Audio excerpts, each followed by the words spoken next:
Mawalang galang na sa inyo. Nasa lugar daw na ito si Jesus. Nakita niyo ba siya? Bakit hinahanap mo siya? Alagad ka ba niya?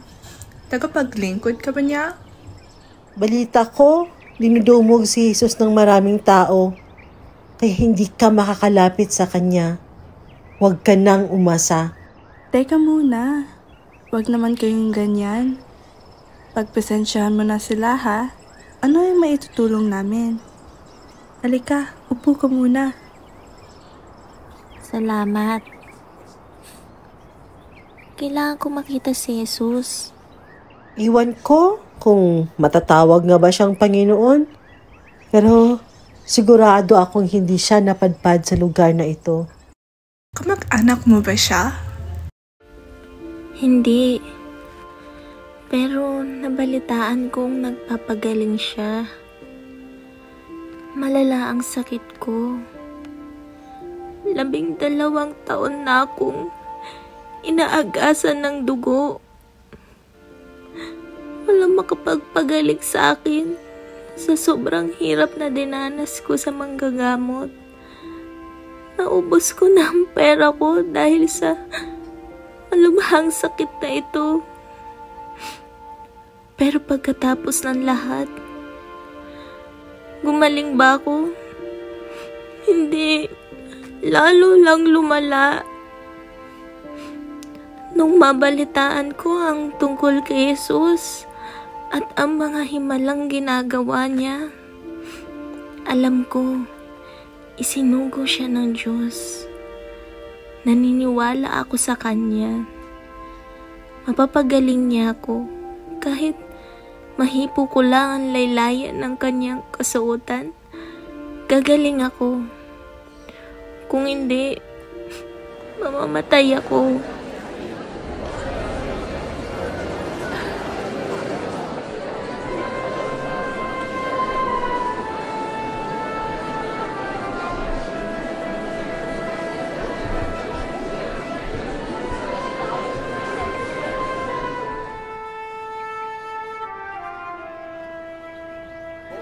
Guro, parang awa mo na. Malubha ang sakit ng anak ko. Nakikiusap ako sa'yo. Sumama ka at pagalingin mo siya. Pakiusap.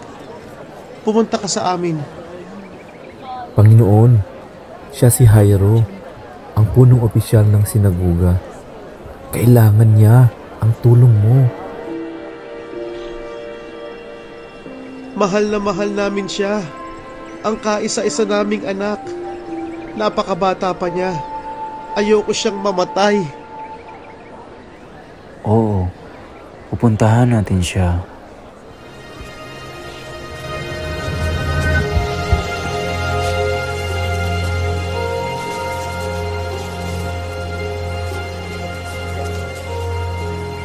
Sinong humawak sa akin sa kasuotan ko? Hindi ako, Panginoon. Pedro, Santiago, kayo ba? Ang daming taong sumusunod sa'yo. Bakit mo tinatanong?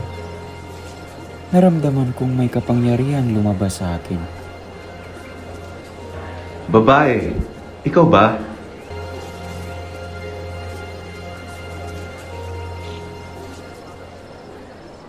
Patawad. Patawad po, Panginoon ko. Ako po ang humawak sa inyo. Laylayan lang ng kasuotan niyo ang hinipo ko.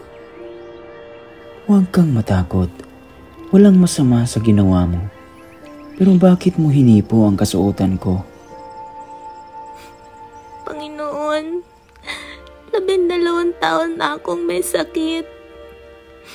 Naubos ko na ang kabuhayan ko para lang gumaling, pero wala nangyayari. Lumalala lang ang sakit ko. Nabalitaan ko ang tungkol sa'yo at nanampalataya ako. Alam ko na mahawakan ko lang ang laylayan ng inyong kasuotan. Gagaling ako. Patawad po, Panginoon. Gusto ko lang gumaling. Huwag kang mag-alala. Pinagaling ka ng iyong pananampalataya. Yumao kang payapa. Malaya ka na sa iyong sakit.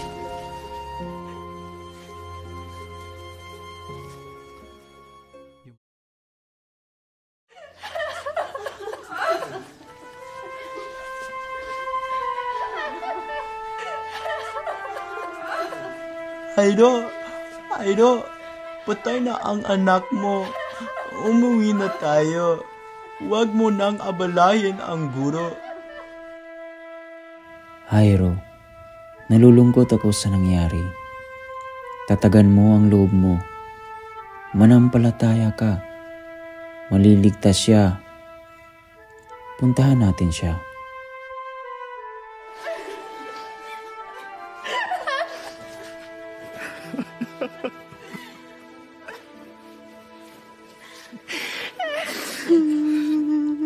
Huwag na kayong tumangis, sapagkat hindi siya namatay, kundi natutulog. Pakisuyo, lumayo muna kayo. Tiyakin mong walang papasok sa bahay. Kayong mag-asawa, sumama kayo sa akin. Pedro, Juan, Santiago, sumama kayo.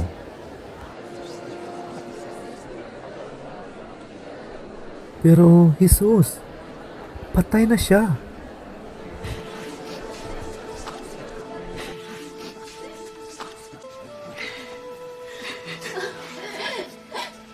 Pakisuyo, lumabas muna kayo.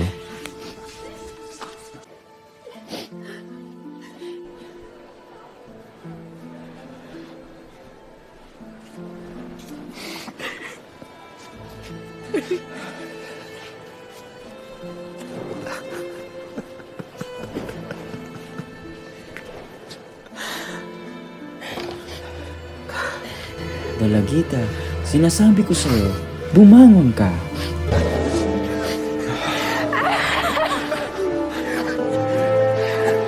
Guro, ang laki ng utang na loob namin sa'yo. Ang anak ko, buhay siya. Salamat.